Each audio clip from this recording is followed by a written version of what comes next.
Hello to all. This is Alejandro Bratti, Shanae Born, and CJ Kosler from Believe in Yourself, Believe in Your Business, and welcome to the Spanglish World Network on Singo TV channel 250. Please remember to download both the Singo TV app on the respective app stores on iOS and Android devices. While you download, make sure that you rate and leave a comment. The app is free. Singo TV is available on Google Chromecast, Amazon Fire, and Fire TV sticks. Roku sticks, and all smart TVs. Thank you, everyone, to connecting with us. And today we have a special guest, and this is really special because I know that he's a dear friend of each of us. Thank you, Dr. Fred, to connecting with us. This is going to be amazing. This is your show. We are going to be enjoying every minute of this, and we want you to be as you are. There is nothing else. So if you are feeling that you have to put music, put the music. If you feel that you have to laugh, make a big laugh. So this is your show. Enjoy it, and we're going to enjoy and have some fun here today. This is amazing. Thank you, CJ and Sinead, to connecting with us. And tell us, where are you? How are you doing today? I am doing great. I'm excited. Are we talking Sinead? Everybody. It's a great day. I'm excited to be here. Looking forward to this opportunity. I'm having fun. Good to see all of you guys, your smiling faces. This is just good stuff, man. Good stuff. Dr. Fred, we're so happy to have you here and just to hear some of your heart today about who you are, where you've come from, your journey of worthology, and how you found your worth and who you found it in, and the journey along the way. So looking forward to unpacking some of your story. Awesome. And Shanae, any comment? I am just very happy to have you here. We always have such interesting and inspiring conversations. And for me, walking with you in a journey has been so inspirational. You help so many people transform their lives and explaining to them their worth so that they can also see it for themselves. I think it's just amazing what you do, and I just honor you for that. Thank you. It's a privilege to know you. So, Dr. Fred, today the first thing that we always do in this program is we want to know the Dr. Fred that maybe not everybody knows when you were a kid, when you were a teenager. We want to have some background of who you were. You didn't believe in yourself, what was happening in that moment, and what happened. Some of the stories that you can tell, okay, when you started to, okay, I need to believe in myself. I am somebody. I was not, because I was in these areas. I was not that person that was believing in myself, and suddenly, I realized I have to believe in myself. So tell us a little bit about your background and who you were. Awesome. How about this? You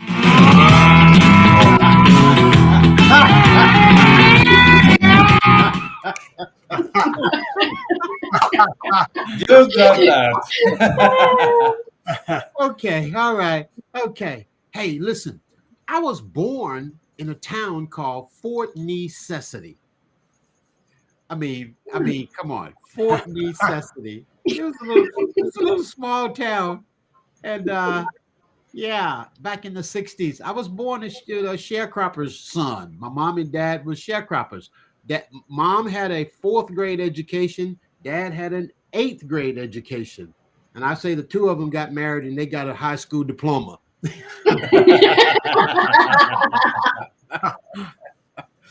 But we grew up with, I say we grew up poor, but I didn't know poor. All I know is we was living in the country. And I remember moved to the city, and he wanted more. And I'm like, okay, I didn't even know what a city was or what existed. I was 5 or 6 years old. But growing up like that, I grew up during a time of segregation. I remember when I was about 7 or 8 years old, I went to school, and then it was black kids and white kids together. And I'm like, whoa, this is different, than what I came up with. And somewhere along the way there, I just I realized that I have to find my place in this big old world. And so, sure enough, along the way, um, as we were leaving the farm, okay, this is the thing that got me, okay. As Daddy was telling the landlord we're gonna leave, and that Daddy was gonna build a house in the city, in town, the landlord didn't like it, and he shot our dog. And we had a dog, and my dog went over into his field, and he shot the dog, and the dog, it was less one leg, so my dog was three-legged. And boy, as a little boy, that kind of messed my head up. I'm like, why did you do that? You didn't have to do that to our dog. And man, that developed a big hole in my heart, that man would do that to our dog because he went over into their field.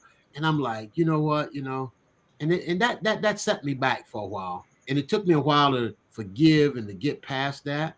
Um, and somewhere along the way, in the middle of all that, I just lost my sense of worth. It was like being born in the 60s and being born, sharecropping and seeing how things were going.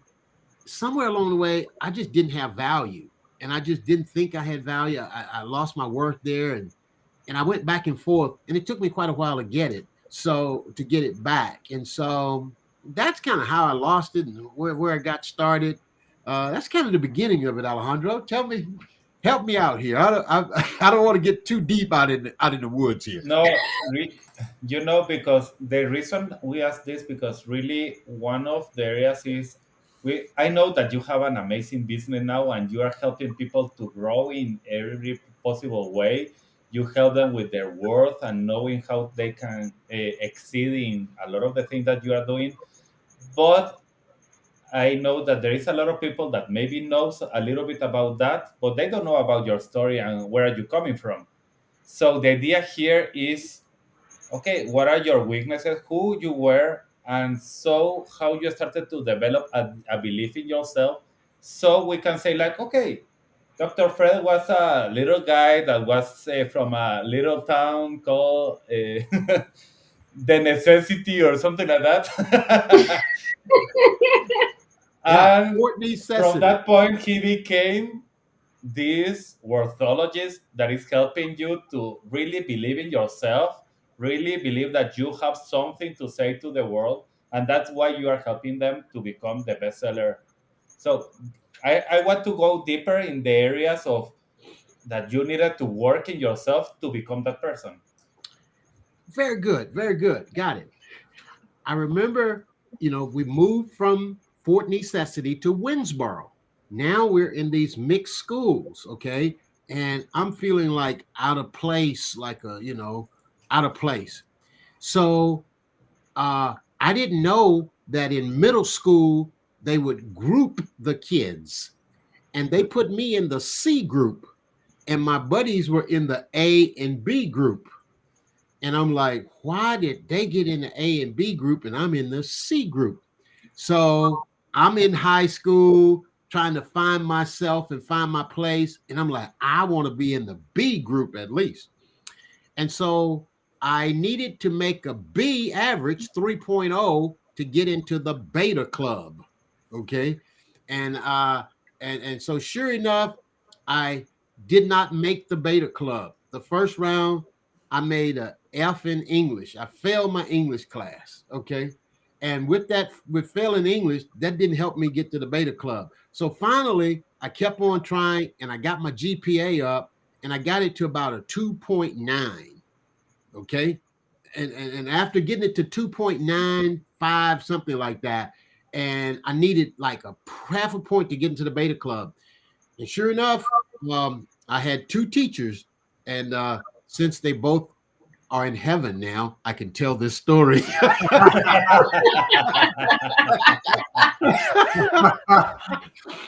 I had two teachers that summer. They got together and they was like, we really like this kid. We're going to help this kid in some kind of way. They found that half a point. And when I came back to school the next semester, I had the points that I needed to join the beta club. And I got into the beta club. And then I felt like, ooh, this is it, But guess what happened? During that summer, the white students from the beta club, they had a private meeting and they didn't let the other students who are part of the beta club know about it. And I was like, and it came out in the newspaper. Beta Club had a meeting at the teacher's house, you know. And I'm like, oh, why? And that just kind of made me feel left out and less in. And so I kept going. And I think, you know, the time that my worth probably took the biggest hit was when I was taking the bar exam in undergraduate school. After I got out of high school, I didn't do well in college. I had a C average, and I tried to push it up to get in law school. I applied to get in law school 2 or 3 times, got rejected. Oh, so when my worth fell the lowest, guys, it was when I was taking the bar exam to get this legal thing. I took the bar exam the first time, and I get this letter in the mail. Dear Mr. Jones, we regret to inform you, you failed the bar.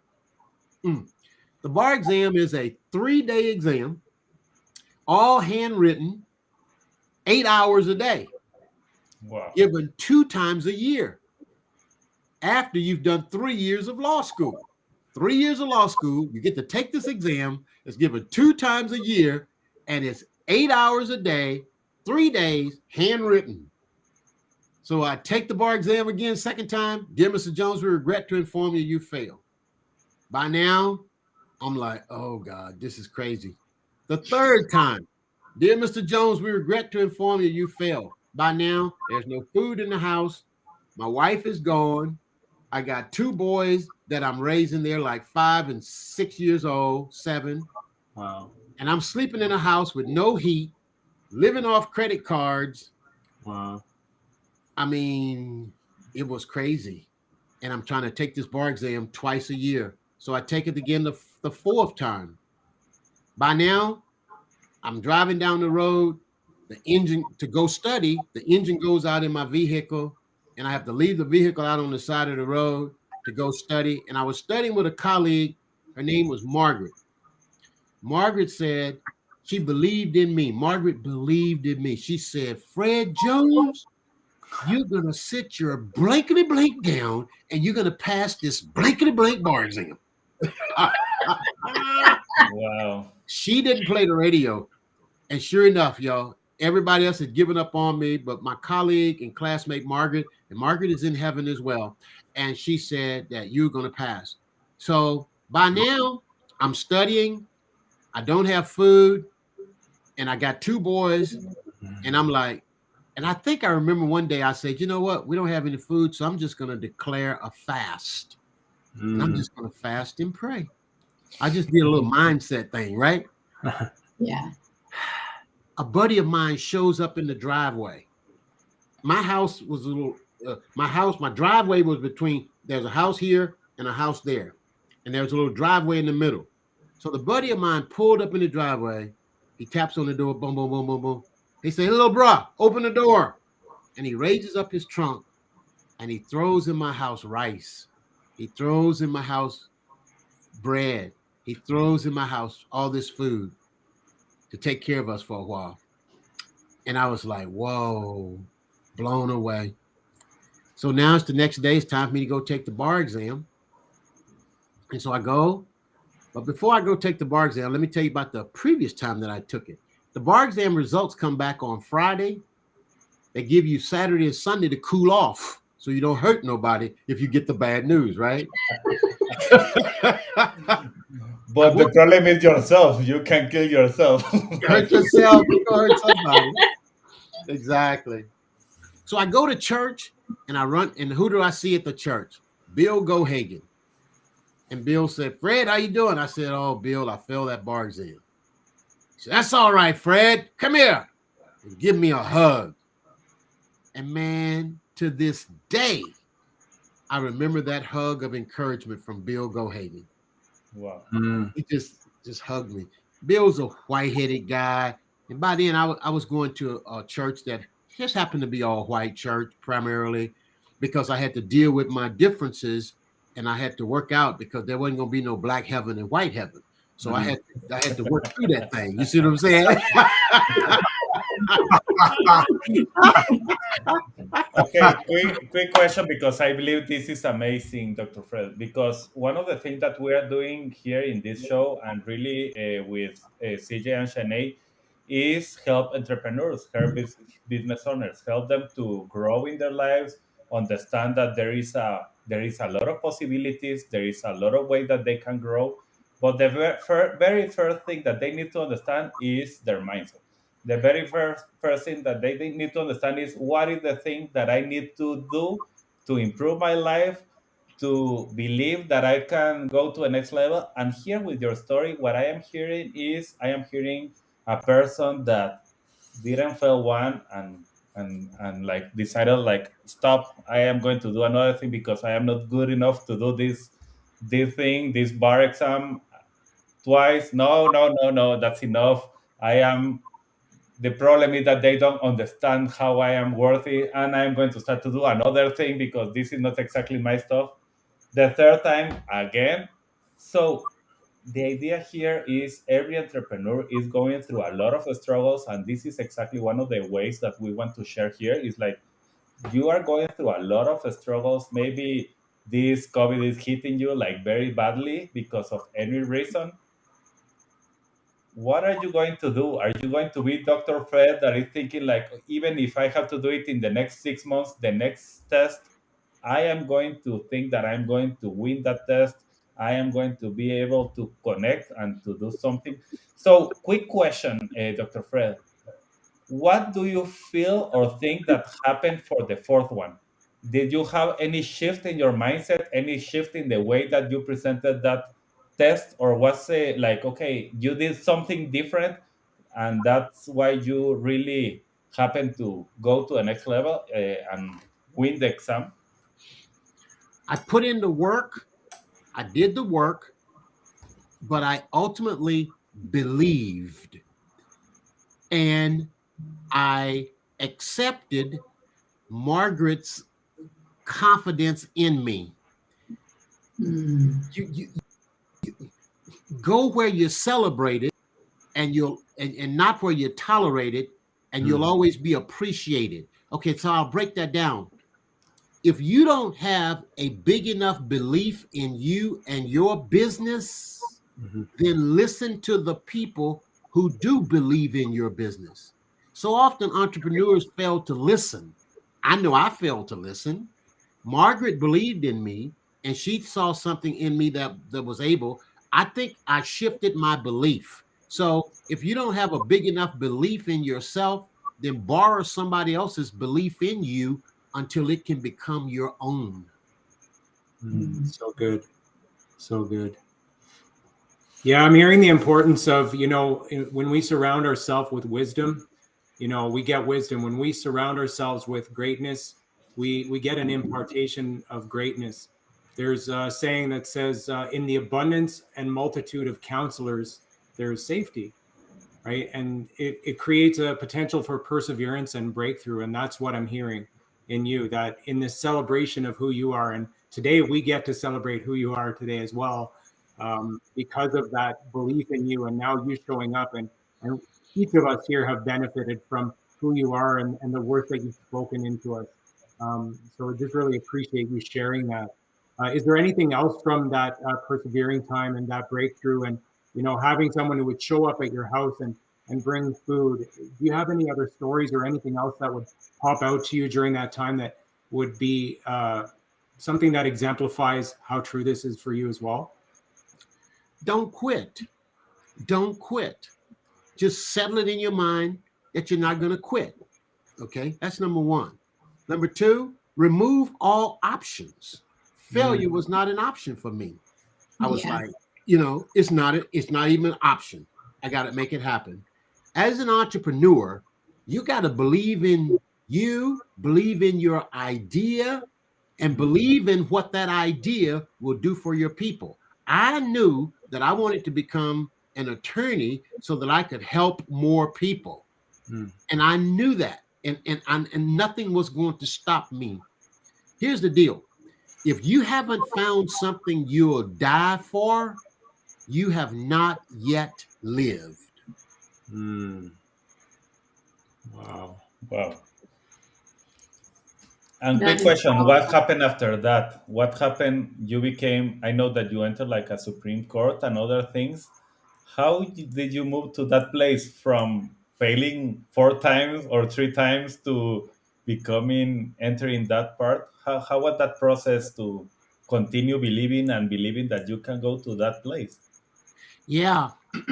After passing the Louisiana bar, I was recruited by a firm in Atlanta, Georgia. And so I moved to Atlanta, Georgia to become a corporate counsel. And I began to practice law as a corporate attorney. After that, I was at a baseball field and a guy came up to me. He said, Fred, would you like to teach a class at the university? I said, teach? He said, all you need to do is just know a little bit more than them. He said, you got a law degree, you're a lawyer. I'm like, I okay. did the exam 4 times, so you know very well the information. And so I said, yes. I started teaching, and the students loved it, and I loved it. And after that, I heard about the Supreme Court opportunity, which was I got a chance to be an attorney for Otis McDonald, who went to the Supreme Court, and I showed up there and got sworn in on the day my mom's brother's case was heard before the court. So what did I do? I built on every little piece of momentum. I celebrated the small victories, and the small victories began to build my confidence.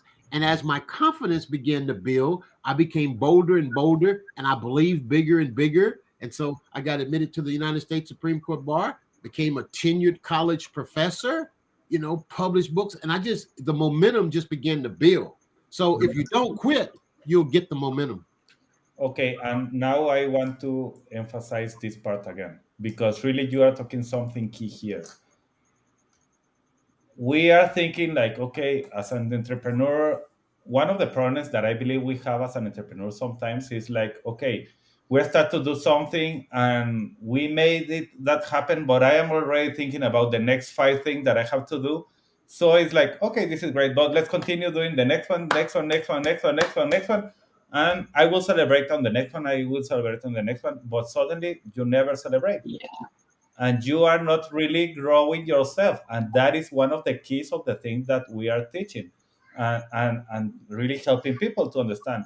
If you are an entrepreneur and you really want to succeed big as what you are saying, going to, for me that's key. What you are saying here is key. You are telling, okay, I started to, let's say, celebrate every little win. Why? Because that is going to help you to really start to believe, yeah, I can do it. That is helping you with your belief system. Oh, what is happening? Each time that you celebrate, your subconscious is like, oh, what is happening here? I like this. I want to do it more. I want more of this. I don't know what is happening, but I want to know more. I want to know more. That is exactly what is happening with your subconscious when you are celebrating every little win. So that's Mm. key. Really, I believe that is exactly the key that help you to get to the Supreme Court because you started with some things that were good, but sometimes we are like, no, I want to have this big dream. This is amazing, and of course, we are teaching that you have to have big dreams. But if you don't celebrate in every little win, you are going to start to see like, oh no, this is not worth it. It's taking too much efforts, and I don't have the time. I don't have the money. I don't have the every blah blah blah, all the things, and suddenly I am not doing anything. That So. is so good. That is so good. Gratitude will accelerate your altitude. Mhm. So the more we show gratitude, the more we're gonna elevate our altitude. So how did you celebrate? In which way? How did you celebrate your small wins? I took them in. For example, I'll give you an example. I remember when I was struggling getting those failure letters. Betty Siegel, the president of Kennesaw State University, sent me a letter in the mail, and it says, Dear Dr. Jones, we are honored to have you on the faculty of Kennesaw State University. That was the first time that I had ever seen my name recognized as Dr. Fred Jones. And I said, wow, what an honor. And I took it in, and every chance I got, I went to see Dr. Siegel. I stayed close to her, and I just loved on her. And I received the way she acknowledged me. So it's just taking it in. That's amazing. Yeah. And like, how did you get to what you are doing now? Tell us a little bit about what you're doing now and how did you get there? Because what you're doing now is like way different than what you did. First, I got fed up. I got ticked off. I literally got angry at myself for accepting less than what I knew that I should have been doing. It's one thing to do what you're paid for, but it's another thing to do what you're made for. Wow. Yeah. I knew I was made for something different than what I was just getting paid for. Amen. Yeah. Amen. And I took the leap. I mean, I literally resigned from being a tenured college professor. Tenure, that's permanent. You stay there till you get to be an old man or an old woman and just retire and go away. I walked away from that at 53, at the age of 53. And I decided to take the leap into entrepreneurship. How did I do it? I started with a coach. I had a coach and I saw a bigger picture. I had a coach that said, my minimum wage is $997 an hour. And when I heard that, I was a professor, a broke professor. I was struggling. I'm like, wait a minute. How can she say her minimum wage is $997 an hour? I said, I gotta figure it out. I began to pursue that coach with all passion. I'll tell you one thing I didn't do. Oh, this is good. I like this. I like this still today. I did not blame the coach for not getting the result that I thought I would get from the program. Wow. I did not blame the coach. I trusted the process. I got all the way in, and I stayed with that coach until she ran me off. Meaning she didn't invite me to another level to work with her. Yeah. I paid I paid money on 3 levels. I bought the class, the mastermind, and another mastermind program. Okay, so how did I do it? I believed in me, and I followed my passion, and I pursued it, and I literally burned the boats. I didn't leave myself a return route. And quick question to go deeper here, because once again you are bringing a lot of gold nuggets that it's amazing. When you are talking about a coach, why do you think people needs a coach, and in which areas? I think you almost need a coach to breathe. Okay, that's a little over the board, right? No, there are breathing coaches, and I can tell you that it's amazing. They help me to breathe better. So Wow. that's truth. And Wow. that breath coach helped my kid to avoid surgery in her adenoids and everything. So there is Wow. breathing coaches that really help you to improve your life. Really, if people knows how to breathe better, there will be no COVID. As simple as that. Whoa. I didn't know there was such thing as a breathing coach. That is phenomenal. That is phenomenal. Coaches, if you want to get there fast, what do they say? Go alone, or if you want to get there slow, you read about it and you study it and so forth. But a coach will help you get there faster. In order to become, you have to first behold. So if you don't see it, you can't be it. And what you get with a coach is somebody to model it out. One thing. The second thing you get from a coach is what not to do. I was in a stage in my life where I wanted to accelerate my progress and I didn't want to take a long time doing it. I had to have a coach. And so I think you should definitely have a mindset coach, a life coach, a business coach. A coach in these different areas can really help you save a lot of time and money. And if you can find one person with all of those attributes to help you in life, business, and branding and so forth, then you can really get a one size fit all package.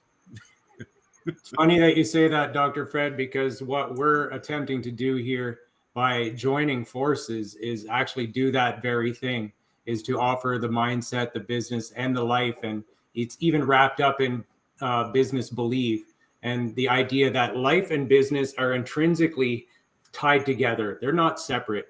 When you believe in yourself, it naturally lends itself to believing in your business. And we hear it in your story. Your life informs your business, right? Mm-hmm. And I've often seen the three of you. I mean, this is quite a team for anybody that's wanting to get started and build a brand and grow a business. When you can get three people to combine their knowledge and their skill sets like you guys are doing here, you're going to put someone's business success on steroids. I mean, I see it right here.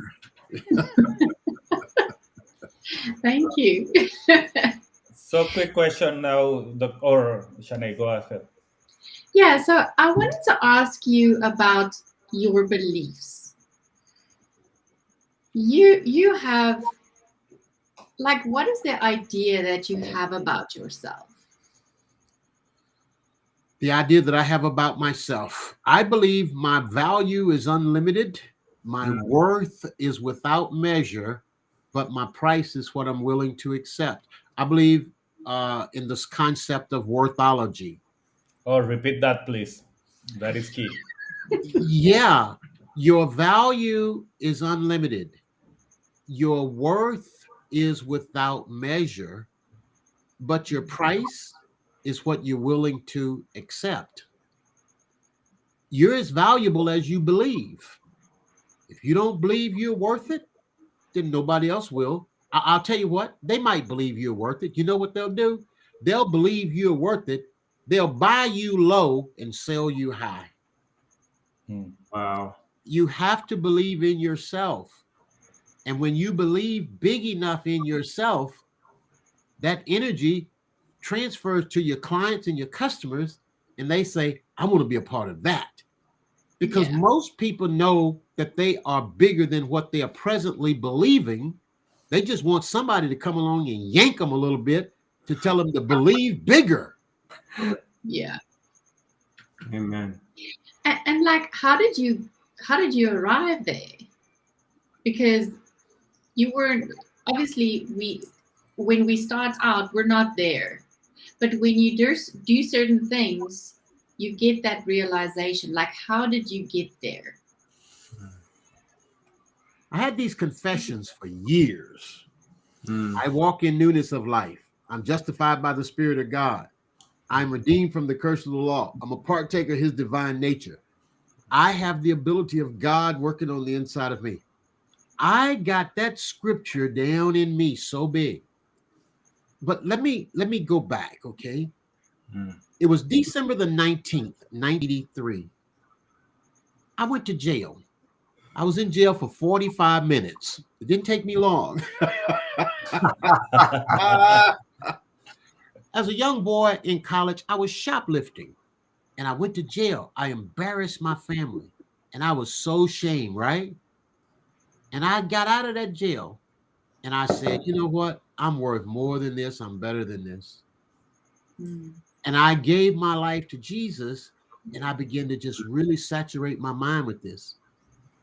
I wish I could say I had arrived then, but I went to a meeting and there was this Miss America who raised her hand, coaching class at this time. She said, what's the biggest challenge with being Miss America? The young lady said, I said, no. Wow. And then I set out on a tear to bridge that gap. And God just kind of gave me this idea of worthology, and I've just been helping people walk in it ever since. Wow, that is amazing. That's so amazing to see that you're following your purpose and your instruction. And yeah, that's really amazing. And quick question now, Dr. Fred, because I am going to enter the next point because I know that you are helping people to become bestsellers. You have a mastermind. You are doing all the things that you are teaching. And really, I here is it's easy for you because you have three people that believe in you, three-person that is like already like, okay, if you have any question on how to write a book, call Dr. Jones because he knows exactly what you need to do. In my case, I was like trying to write something, but I didn't have a clue of what to write or anything. And after having some conversation with you, like a couple of them, you help me. Okay, what I hear from you is you believe in yourself, you believe in your business, and that is why you are becoming the person that you are. That is why you are doing all the things. You have always believed in yourself and start to see in this point and in this point and in this point, and you help me to realize that. And now we have even a show of that. Believe in yourself, believe in your business, and that name comes from you. So that is amazing, really. I want to be grateful here and openly and be publicly saying you were the guy that opened the heart and started to help us to understand the worth that we have, that I have, and start me to understand that.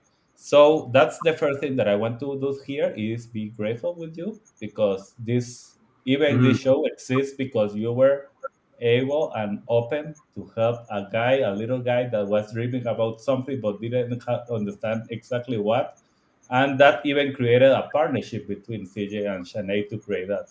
So that's why for me this call is very special because I have the guy that believed in me and told me about my worth. So tell us a little bit more about that. I wanted to share that as part of my experience, and by working with you, I want to help our audience to understand they can get a lot of value by working with Dr. Fred. Wow. Well, Alejandro, I'm humbled. Shanae asked me one day, she said, why do you kind of shrink back when people uh, are saying nice things about you? I don't I don't know how I did here. So Alejandro, tell me, what do you want me to share on right here? About your program, about the worthologist part, the best-selling part, why that is important, why people need. I know that everybody is looking for stories. Why do you? How you can help the audience that is listening here is like they can be saying, I don't have any story to share. I don't have all the thing that amazing thing that Dr. Frey is saying or even Alejandro is saying right now. I am not worth it. Nobody is going to read my book. I don't have to write that. Why people need to understand that that is key for their lives. Okay, got it, got it. Yeah, yeah, yeah.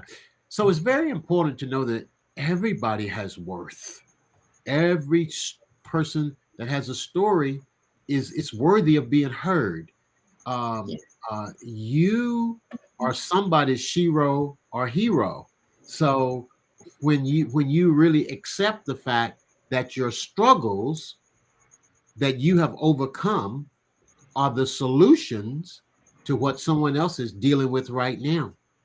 So, no matter how small it might seem to you that your story is insignificant or nobody will want to hear it, there's somebody that needs what you've been through.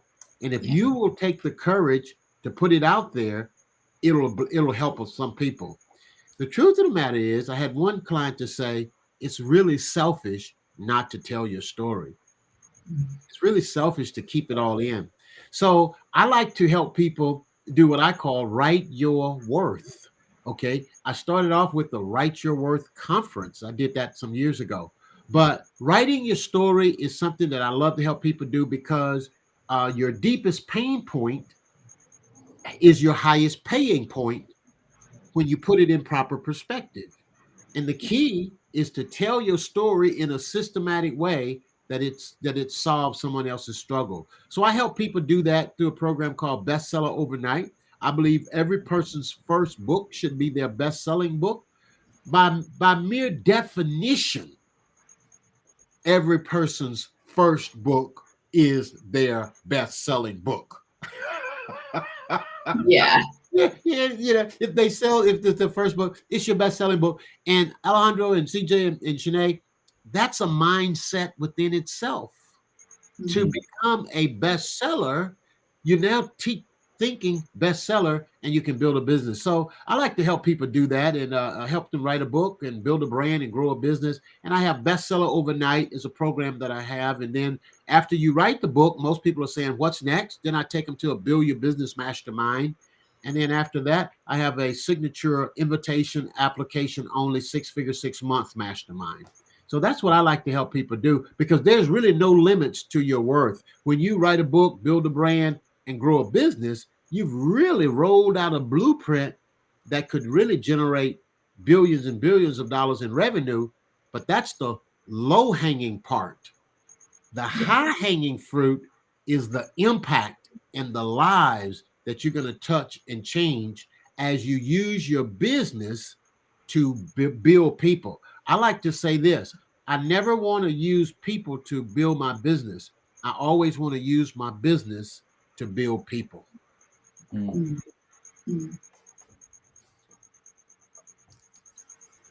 Awesome. And this is great, really, Dr. Fred, because and really the good thing about you right now is, if anybody is looking for a proof, you have 3 living proofs here. So this is great. We became bestsellers by writing our books, and even I have it as a pre-launch, and it's already a bestseller.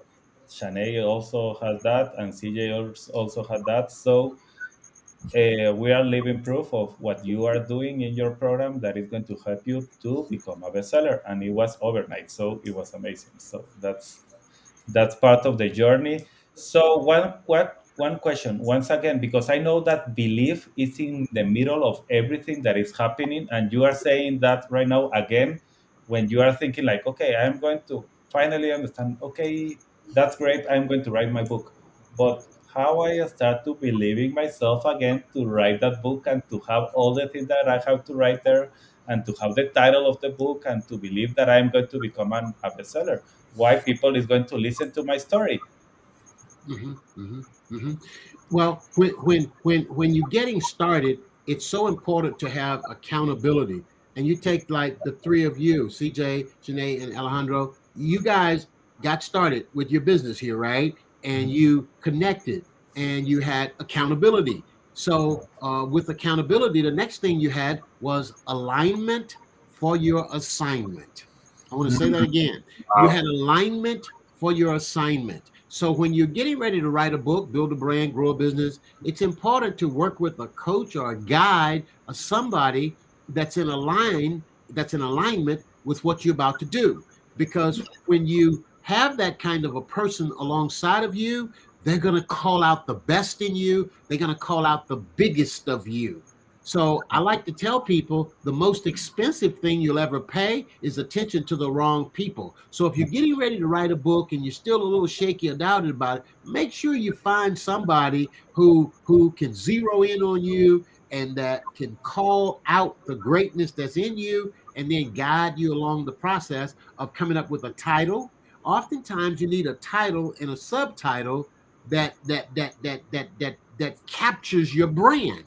One of the biggest mistakes that I see people make is that they have a title and a subtitle, and it has nothing to do with what's next. It doesn't offer up a runway for greatness, and sometimes we have to tweak those kind of things. So that's the importance of listening to the right people and getting the right people around you. And you guys, as sure as we're telling it, you guys have been that to me as well. You know, having you all around me, you all have helped me to perfect my products, programs, and services in the group that we're in. We're in a mastermind together. So it's important to be around people that can help you, sharpen you, and cause you to soar. Okay, and once, go Yeah, ahead. Dr. Fred, I just wanted to ask you, I mean, You're mentioning the importance of coaching. We'd like to also give you the opportunity to share with people how they can get in touch with you. Where can people find you, and how can they connect with you? Sure. People, they can find me at drfredjones.com, drfredjones.com. Is it all right for me to mention my class? I have a free training that I can offer people. Is that Absolutely. okay? You sure? Yeah, it's okay. Right. Okay. drfredjones.com/class. drfredjones.com/class would be a great place to start if you're looking to write a book and get started. That would be a great place to get started. Dr. Fred Jones is my website, drfredjones.com, but the class is drfredjones.com/class. That's a free training. Amazing. Okay, and quickly again, because I know that you are giving a lot of nuggets that are amazing, and I want to emphasize again on this one. One of the things that we are teaching in our programs and in the workshops that we are doing is the way that you can really improve your attraction and the electromagnetic field that we have is when you put attention and intention in somebody else. If I am putting my attention and intention on you, Dr. Fred, you are going to feel it and your electromagnetic field is going to grow. So when you are telling me that I put my attention and intention in a person that is not worth it because he's not believing in me, you are putting the attention in the wrong person. So instead of growing my electromagnetic field, what is happening is I am changing myself to become that person, that negative person or that negative thing. So that's key again with what you are saying.